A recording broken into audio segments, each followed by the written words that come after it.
Some madmen hear voices. Some raise armies. And one put a rotting corpse on trial. In the year 897, Pope Stephen VI summoned his dead predecessor to court. Not in memory, not in metaphor. In the flesh. Blackened, bloated. Still in sacred robes. This is the story of a man who lost his mind and tried to drag heaven and hell into the courtroom with him. Now, let the trial begin. You are Pope now. They call you Servus Servorum Dei, servant of the servants of God. But no one speaks that name in the Lateran Palace. Not anymore. They whisper instead of your eyes, of how they twitch like candle flames, like something is always moving behind them. Watching. Your breath rattles like iron gates as you rise from bed in the dead of night. The air tastes of mildew and oil lamps. Rome is rotting. The basilicas quake with rats and rumour. The people spit on the ground when they pass the Vatican wall. It is January 897.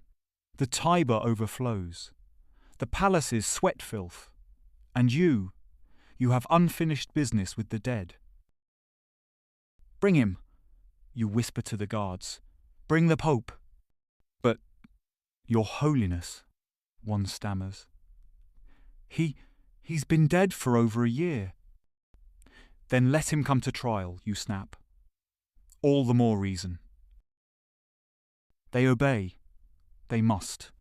And so begins the Synodus Horrenda, the Cadaver Synod, as the Romans will later call it. But to you, it is not horror. It is justice. It is vengeance. It is God's will, whispered to you in the dark when the statues blink. They drag the body of Formosus into the papal hall. 9 months dead. Dug from his tomb, still in his vestments.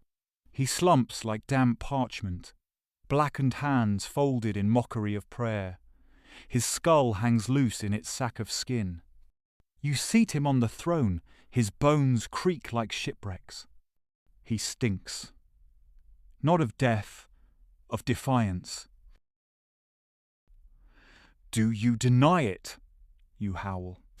You are speaking to a corpse. You do not blink. Did you covet the bishopric of Porto? Did you rise to Peter's throne by lies and perjury? Did you defile your office with ambition? The hall is silent. The corpse says nothing. Not even the maggots answer you. And yet, you hear him.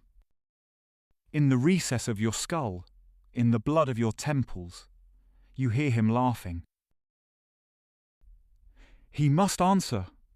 You order a deacon, trembling, pale, to speak for Formosus. The young man's voice cracks. My lord, His Holiness pleads guilty. You smile. Your teeth are cracked from grinding. You rise from your throne, robe dragging like a shroud over the cracked mosaic tiles. Strip him, you order. The corpse is torn from its seat. The sacred garments are peeled away with the sound of ripping parchment. One of the cardinals turns his face to the wall. Another vomits quietly into his sleeve. Remove the fingers he used to bless, you say. You do not shout. You do not need to. A bone-handled knife is produced.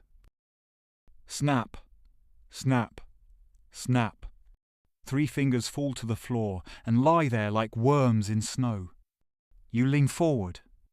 Let the record show, you intone, that this so-called Pope Formosus is unworthy of office, that his acts are void, that his name is struck from the records of the Church. There is no applause, only the creak of the corpse's sagging joints as it collapses again to the floor. A marionette cut from heaven. But you are not done. Throw him into the river. The Tiber takes him like it has taken emperors. Formosus vanishes into the current, his papal robes trailing behind him like funeral weeds. But Rome begins to whisper. You hear them through the marble, in the baths, in the street markets, in your dreams. He did not sink.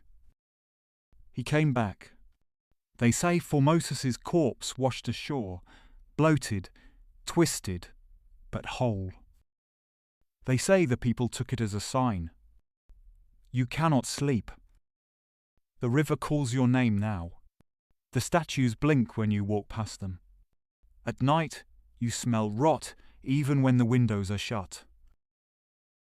You scream for wine, for incense, for silence, but it does not come. They come for you in the dark. Your own guards, your servants, your priests.